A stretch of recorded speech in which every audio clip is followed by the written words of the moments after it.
So, one of these days, Ray, I'm going to be able to blame you for this instead of me. It's not today. Ray does a fantastic job for us. We're really blessed by him. In fact, actually, there are a lot of wonderful things that are going on in this congregation right now.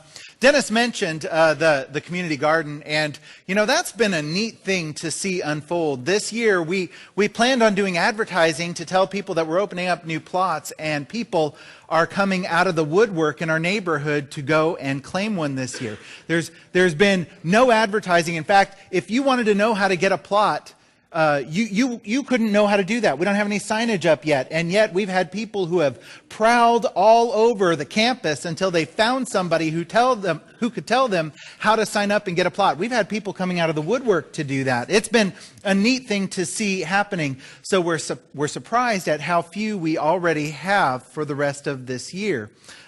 Jennifer has been doing a really fantastic job as our garden manager, working very, very hard, and there's a great team that's working there. If you're interested in getting a garden plot, there are still some available, but I'm going to tell you what everyone else has told me, what I've told everyone else when they've asked me. You must see Peggy to get a plot. Telling me that you want one is not enough. You must see Peggy Horner in the office and tell her you want a plot, and she is the registrar, and she signs you up. It's a fantastic opportunity. It's a blessing on so many levels. It's great if people go and they garden and they get fresh, healthy food. It's even better if people in this Parkland, Lakewood community have a place to land where they feel like they belong and they create a sense of community. One is good, but that's better. What's greater than all of that, what's the very best, is if they go, they not only receive food or community, but they receive Jesus Christ. And we're excited at some of the doors and the conversations that are opening up because of the work there. Really excited that Dennis is going to be out there this year because, Dennis serves as our evangelism minister, and he has a ready word of encouragement for everyone who does not know Jesus. It's a gift that he has. He's remarkable at that. And so it's exciting to see where this is going to go this year. I serve as our family minister here at Lakeview. And I have noticed over the last several months that we have lots of young families, and some of them come with little kids and babies. And some of our own members are producing lots of babies too. This is not a bad problem, but babies are always, it's amazing to see the difference that happens in somebody's life once they have a baby. It's incredible. CJ's not here this morning, so I'll pick on him because, right, CJ is an ex-Special Forces guy. He is something degree black belt. He teaches karate actually at Lakeview. You should connect with him if you're interested in those. Right? So a gruff guy who turns into a puddle of goo with his newborn baby. It's almost embarrassing to watch. Babies transform you with the way they make you think. You might not be an abstract thinker, maybe as abstract a thinker as a brick. And yet, if you hold on to a baby, your mind starts racing about who they're going to be, what they're going to do in their life, who they're going to marry, what the future holds for them. Babies are a blessing for us. But I will also admit that when we first started having kids, there was maybe no time in my life that was more stressful in church than with my kids. Mind you, I was already in full-time ministry, right? And I was coming to church, and I was in it to win it. I'm on the payroll, right? So I'm going to be there no matter what. But it was stressful to figure out between grumpy deacons who were always frustrated when my kids made noise, and they would come and remind me afterwards, there's somewhere for you to be with your kid that's not here. Oh, they didn't say it that in that angry of a way, but there's a training room. You can go and use the training room so I can hear the lesson.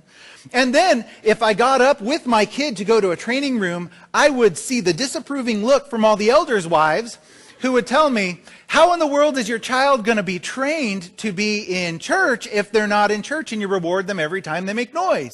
And And so here's what I know. I have never experienced more stress in my life than when I've had a baby. And I don't care what the answer is. You tell me, I'll do it. Right? Just agree on what the right answer is. And I'll do it. So all that to say, if you're here and you're here with your baby, I am so thankful that you're here. And whatever anyone else's opinion is, remember, family minister? Right? I'm just glad that you're here. I am. And if your kids make noise, that's par for the course. That's not a big deal at all. We do have a training room, but you do what you see is best as a parent before the Lord. I'm glad that you're here. It's a great example for your kids. Raise them in the church and make it a habit, and it will pay dividends as you grow up as a family together. I want to spend a little bit of time this morning and next week actually talking about raising kids as believers and as Christians. And there are two major structures that people are that really define who your kids are going to be. And surprisingly, over and over, studies have said that the two most defining factors in your kids' spiritual development are going to be who you are as parents,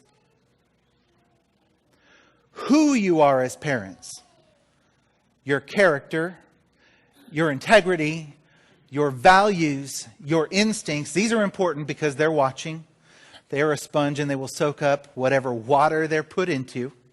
But surprisingly, the other major structure that affects the longevity and the faith of your kids is actually the church. The church culture and community and involvement and engagement that they're a part of. And so I want to take a look at some of this. Our scripture reading this morning came out of Psalm 127, verses 3 through 5. I want to read that for you one more time and talk about that just a little bit. He says, "Behold, children are a heritage from the Lord, the fruit of the womb a reward. Like arrows in the hand of a warrior are the children of one's youth. Blessed is the man who fills his quiver with them. He shall not be put to shame when he speaks with his enemies in the gate." I'm really convinced that one of the reasons why we don't connect with what Scripture says so many times in our lives is there are two major sources of illustrations in the Bible. There is farming and there's war. Which is why the average American probably doesn't connect with half of the illustrations going on. You might as well say, well, it's like when you're launched into orbit. Oh yeah, I totally remember that. There are even texts in the Bible that say when the season of war was going on, right? So kings, when you're not farming biblically, you're off to war. And so there are two major illustrations that are going on, which is why Dennis is making a step towards godliness by taking up a garden plot. I'm just saying. Actually, it was funny this last quarter. Don and I were co-teaching a class on James, and there's this illustration in James where he talks about sowing, looking forward to the harvest. And Don was teaching, and he says, "Well, so you know what that's like?" And I'm thinking, there's nobody here who knows what that's like. This is the college age crowd. We know how to pop it in the microwave. We get frustrated if the drive-thru takes more than 6 minutes. Right? But this is the age we live in. And so every time Jesus starts talking about the harvest or sowing the seed or anything agricultural, our eyes glaze over. We don't get it. Right? In this case, he says, like arrows in the hand of a warrior are the children of one's youth. I have been given a bow and arrow before, and it is not pretty. Because I have no skill at all. But I have watched American Sniper. And in a lot of ways, what he's saying here as an illustration maybe would be better translated if you've watched the movie, because none of us are snipers either. Maybe. It's not the church to say that in. Like a bullet in the chamber of a rifle or a sniper are the children of one's youth. Because every decision that you make right here will affect them for the rest of their life.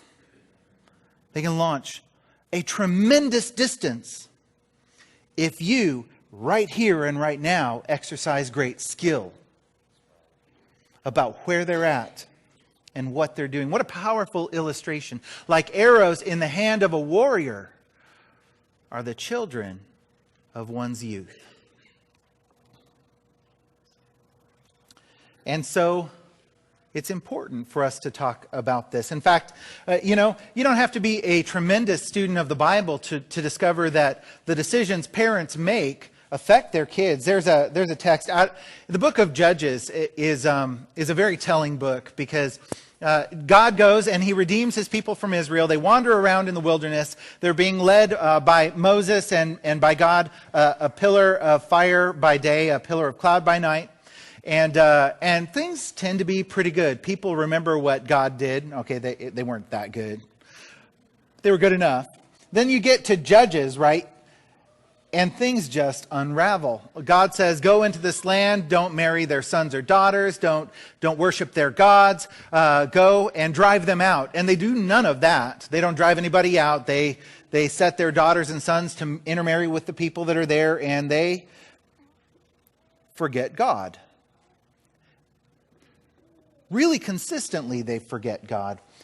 Judges chapter 2, verse 6 says, when Joshua dismissed the people of Israel went out each to his inheritance to take possession of the land, and the people served the Lord all the days of Joshua and all the days of the elders who outlived Joshua, who had seen all the great work that the Lord had done for Israel. And Joshua the son of Nun, the servant of the Lord, died at the age of 110 years. And they buried him within the boundaries of his inheritance in Timnath Heres in the hill country of Ephraim, north of the mountain of Gash. Verse 10. And all that generation also were gathered to their fathers. Right? The group that came and took over the promised land were all gathered to their fathers. And there arose another generation after them who did not know the Lord or the work that he had done for Israel.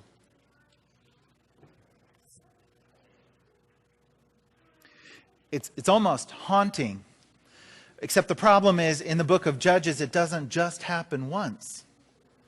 It happens over and over and over and over again. That God's people who have every reason to rejoice in God and the mighty works of his hands end up forgetting the God who is their God and doing whatever else they want. And so the book of Judges is this story of God's people being redeemed by God through a judge and then rejecting God and forgetting about him. Being redeemed by God through a judge and then forgetting about him again. Over and over and over again. It's the cycle that continues going on. But here's my question.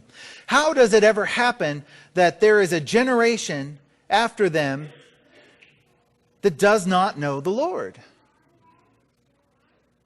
Now you see, what's telling about that is not the generation that is ignorant.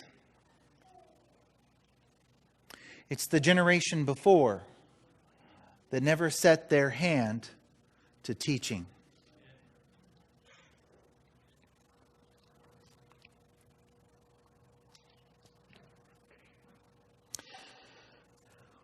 What's so frustrating about that in Judges is that when God redeemed his people, Israel, when they were wandering around in the desert, he gave them very explicit commands. He said, "Hear, O Israel, the Lord our God, the Lord is one. You shall love the Lord your God with all your heart and with all your soul and with all your might. And these words that I command to you today will be on your heart.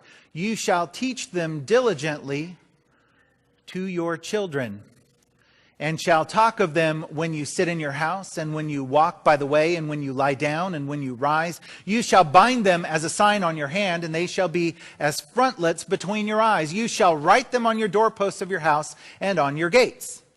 In other words, I am your God. I've done these things. You now have a responsibility to teach. And the interesting thing about this text is a lot of people will land on this and say, see, parents are supposed to teach their kids. I think that that's true. But this is a charge for the entire nation of Israel to never dismiss God from the way they walk and the way they talk and how they teach and where they go. In other words, everywhere a kid turns, he should see God promoted. Look, this is our God. This is who he is. This is what he's done for us. And so just a few chapters later, when you finally hit the book of Judges, your jaw should hit the floor, because God says, don't ever let it leave your lips. Everywhere you go, on the doorposts of your house, on the gates, teach the children who I am. And the entire group lost it within a generation.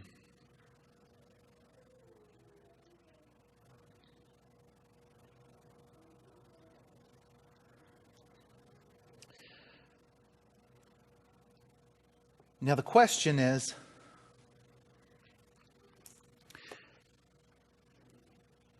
how does that translate to us today?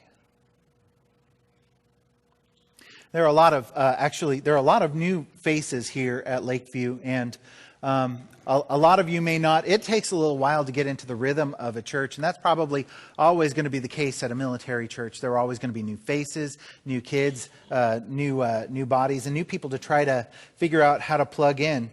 So I want to take just a brief moment to mention that there are three major structures at Lakeview that the leadership has embraced in trying to help us do this. First of all, let me see. One of those structures is that we have our KidMin program, and Brandon actually, where is Brandon at? Brandon actually leads a lot of these. Brandon and Lindsay lead a lot of these different events. Let's see, we have the trunk or treat. We have a bunch of things that go on throughout the year. And he is always clamoring for people who can help. We're blessed by them and their hard work, but the truth is we need more people who are helping in the KidMin to be able to do a good job at reaching our kids. You know, it's not just that I want my kids to be trained in the Word of the Lord, which I do. I want them to love going to church. I've actually been blessed by my kids truly loving church. They really do. They always have. It's where their friends are. It's where their identity is. But that happens not on accident. It happens when a group of adults rally around their kids and courageously lead them. And in my kids loving church, what's reinforced to them is that Jesus loves them, which he does. So we have KidMin activities, and there's regularly things going on over there. Lakeview loves kids, and I'm so glad that we do. But if you're looking for a way to be involved and engaged with your kids, connect with Brandon and Lindsay on some of the things that are coming up. That would be a fantastic opportunity. We also are in full swing with LTC right now, Alan, you have to raise your hand so people see you. Okay, Alan and Christy, they end up heading up our LTC program. LTC stands for Leadership Training in Christ. And what that really means is we're all in chains all afternoon on Sunday.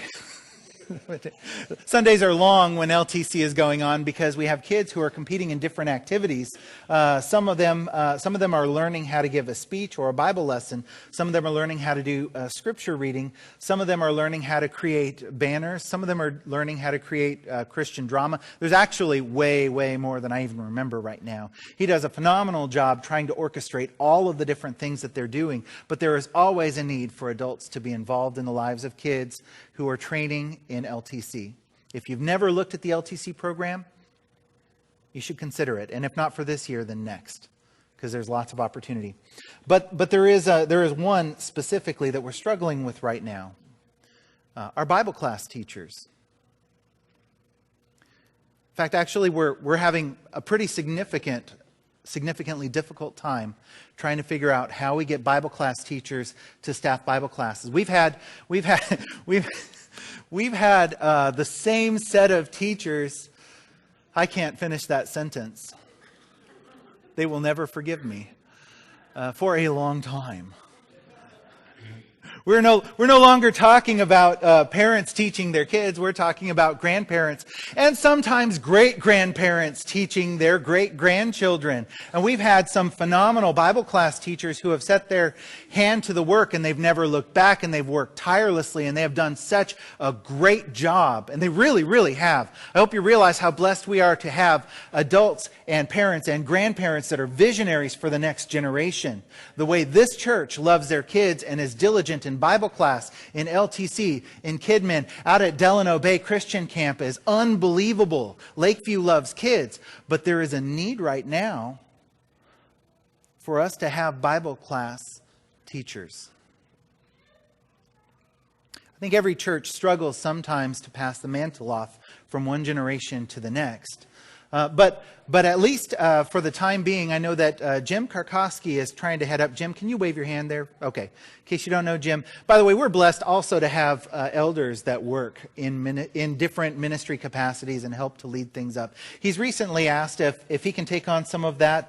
Brandon's been asking for some relief in that area for a while because he's worn a lot of hats here. And so Jim has said, well, I think we can do something there with that. And if you're interested in being a teacher, a co-teacher, an assistant teacher, a head guru teacher, there's a term for those. I don't remember what it is. There are a lot of opportunities. And the truth is, if we as a congregation step up to this task, nobody will be doing it for the rest of their life.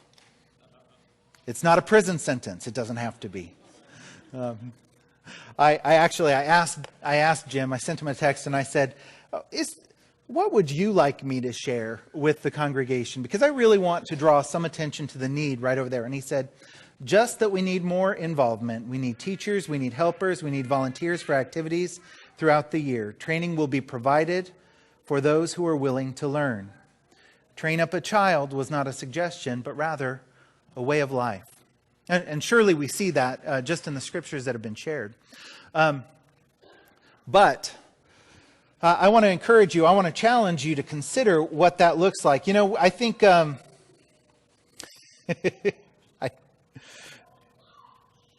was at a church I was actually speaking at a church in Oregon last year, and I opened up one of the Pew Bibles. And the text that we were reading from was in Ephesians chapter 5. And I noticed right across the page in Ephesians chapter 6 that my favorite verse growing up, chapter 6, verse 4, was underlined and it was circled, right? It was this one. Fathers, do not exasperate your children. When I was a kid, this was like the first one that I memorized. And, you know, I'd remind my dad every once in a while, the Bible says this, Dad, right? And he'd say, start at the beginning of the chapter, son.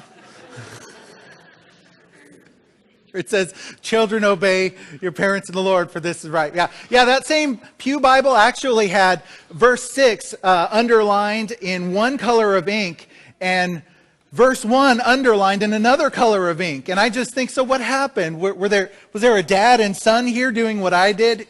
Read this, Dad. Read this, son. But for us, you learn something about my childhood. You are never too old to use the Bible as a club. No. But for as much as I went to that text to remind my father that it says, fathers, do not exasperate your children, I don't think I ever caught the second half of it. He says, instead, bring them up in the training and instruction of the Lord. It might be worth noticing that while we have had some very godly, qualified ladies leading in Bible classes over the years, we've had very few husbands who have stepped up to the task.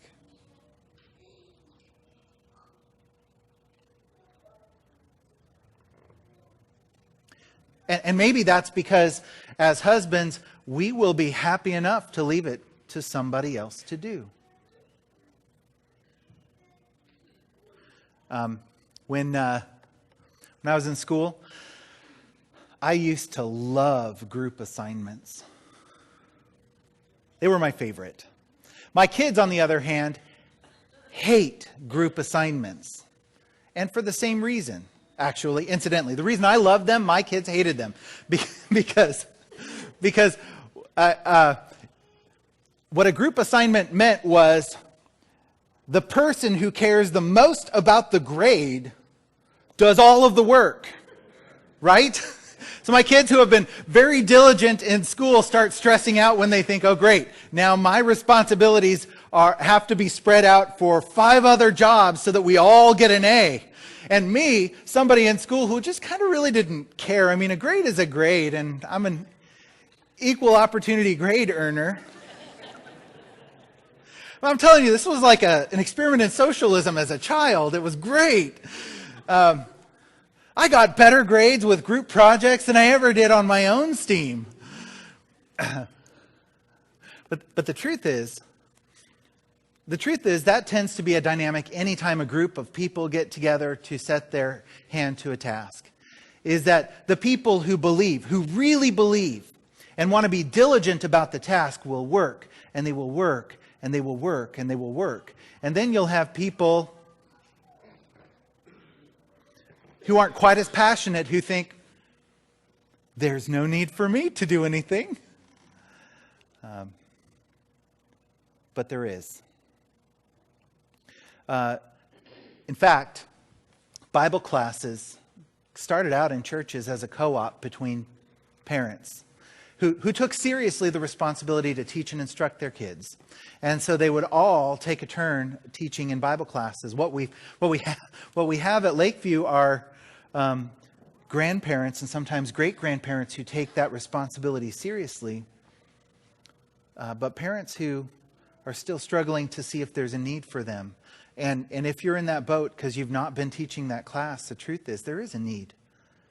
There's a need for you in teaching these Bible classes.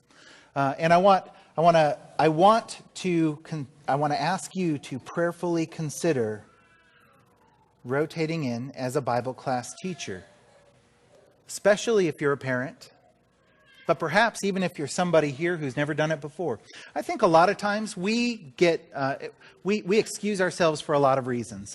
Sometimes this is the one. Well, teaching is not my gift. And the Bible actually talks about teaching as a gift that has been given. Some people are very gifted teachers. Some are very gifted preachers.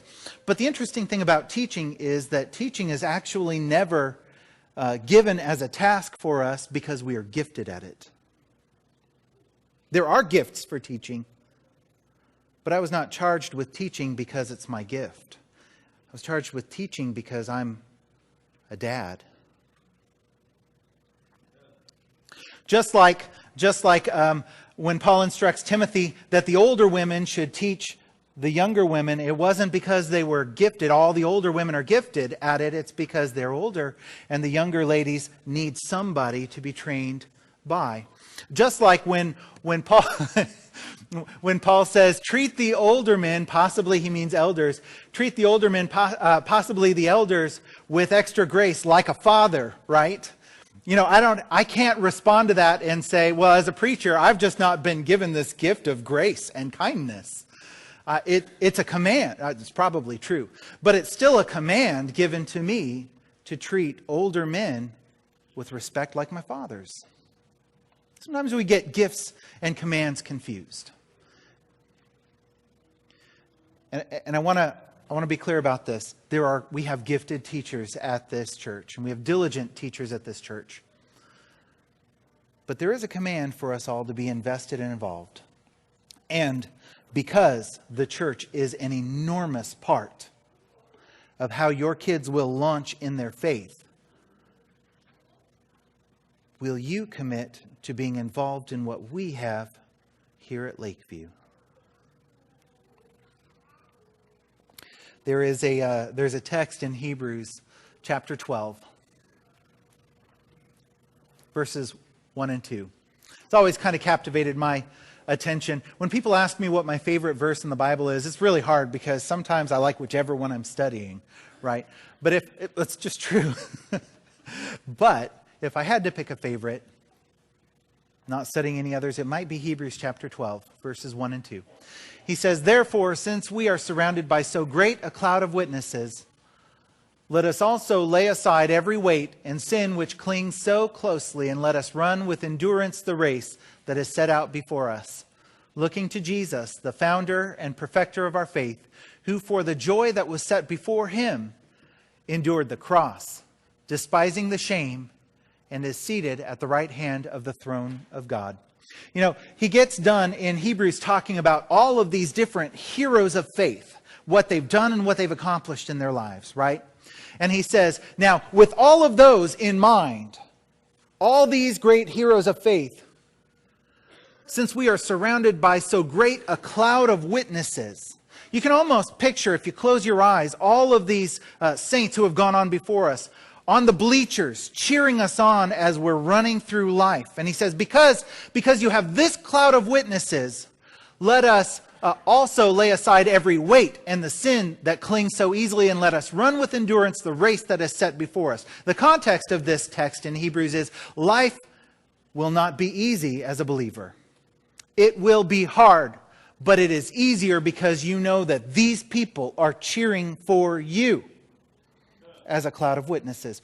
You want to know how to get involved, really touch the lives of a kid? Show up at their choir concert. Show up at their football game. And it doesn't matter how many times you tell them that you love them. If you show up and you're in the bleachers cheering for them, they know that you do. You'll transform a kid. You don't have to be a speaker at all to transform a kid's life and share this message that you care about them, because showing up in the bleachers says that.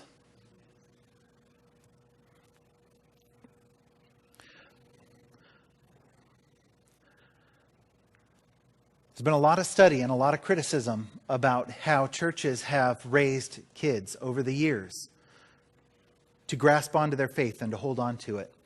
There was a very extensive study done by Lifeway Research that tried to describe why some kids held on to their faith into adulthood and through their whole life, and while other kids didn't. And what they found was the most defining factor is going to be the parents, right? It's going to be the parents and who they are. The next most defining factor, believe it or not, was how many adults that those kids felt they made a genuine connection with growing up. And the number of adults that they made a connection with increased the odds of them actually retaining their faith into adulthood. In fact, there is a magic number. The number is 5.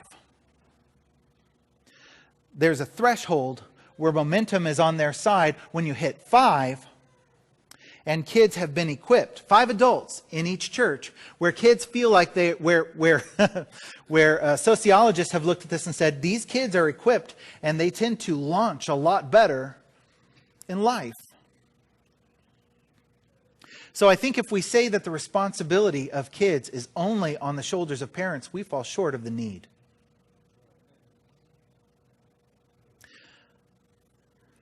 But the opportunity for you to be involved in the lives of kids and make a difference is laid out before you. In Bible classes, LTC, KidMin, the youth programming. Because you and I really will make a difference in their lives if we come alongside. And this imagery, therefore, since we are surrounded by so great a cloud of witnesses, let us also lay off every weight. That idea is a powerful metaphor for what the church is with kids. Because they're going to live out their life. The question is, are you going to be one of those people that makes a difference to them? Are you going to be one of the cloud of witnesses standing in the bleachers, cheering them on in their life? And if you are, now is the time to get to know them and to encourage them in their faith and to be involved. It's almost like God knows what He's doing when He says, it's not going to be good for believers just to believe in me and stay at home and read their Bible, but it's important for them to gather together for the encouragement of one another, to lift me up in praise. This whole establishment of the church thing, this whole thing, it's like God knew what He was doing. Because I need you. You need me. And my kids need you. It's easy to believe that church is a burden. It's one too many things in my schedule. But by being here and being invested in one another, not just our kids, but one another, we bless God and we build each other up. So on that note, I want to ask you, how are you doing in your walk? Are you struggling? Because if so, we've gathered here to encourage you and to lift you up. If you want to, there's an opportunity this morning for the church to pray for you in what you're struggling with. We're blessed with godly leaders who lift you up in prayer all the time. But if you have a special need, let us know how we can help by coming forward as we stand and sing.